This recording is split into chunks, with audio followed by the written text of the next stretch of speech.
Hi friends, இன்னைக்கு என்ன பண்ணுறோன்னு பார்க்கலாமா? இன்னைக்கு சாப்பாடு வச்சாச்சு. சாப்பாடு வச்சு கூட என்னன்னு பார்க்குறீங்க. முதல்ல டிஃபன் பாக்ஸ் எடுத்து பேக் பண்ணிடலாம் சாப்பாடை. அப்புறம் உங்களுக்கு நான் என்ன குழம்புன்றதை சொல்கிறேன். சாப்பாடு போட்டுக்கலாம். இன்னைக்கு வந்து ரொம்ப சிம்பிளாக முடிச்சுட்டேங்க. என்னன்னு பார்க்குறீங்க, உப்பு பருப்பு சாம்பார். எப்படி உங்களுக்குலாம் யார் யாருக்கு பிடிக்கும்னு சொல்லுங்கள். இந்த பருப்பு சாம்பார் எனக்கு ரொம்ப பிடிக்கும். எனக்கு நார்மலாக வச்சு சாப்பிட்ற சாம்பாரோட எனக்கு இந்த மாதிரி வச்சு சாப்பிட்டா இந்த சாம்பார் எனக்கு ரொம்ப பிடிக்கும். நம்ம பேக் பண்ணிக்கலாம். நான் எல்லாத்தையுமே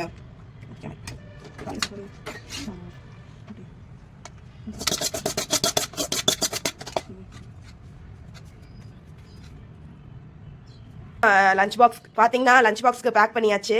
இது என்னென்னு பார்க்குறீங்க, சின்னதாக கொஞ்சம் வடக்கும். அதாவது ஆஃபீஸில் நிறைய பேர் இருக்காங்களா, அதனால அவங்களுக்கு கொண்டு போய் கொடுக்கறதுக்கு. இது என்னோட பிரேக்ஃபாஸ்ட். இது என்னோட லஞ்ச் பாக்ஸ்க்கு. இந்த வீடியோ யார் யாருக்கெல்லாம் பிடிச்சிருக்கோ மறக்காம லைக் பண்ணிக்கோங்க, சப்ஸ்கிரைப் பண்ணிக்கோங்க. அப்போ தான் மேலும் என்னோட வீடியோ உங்களுக்கு வரும். தேங்க்யூ ஃபார் வாட்சிங். பாய்.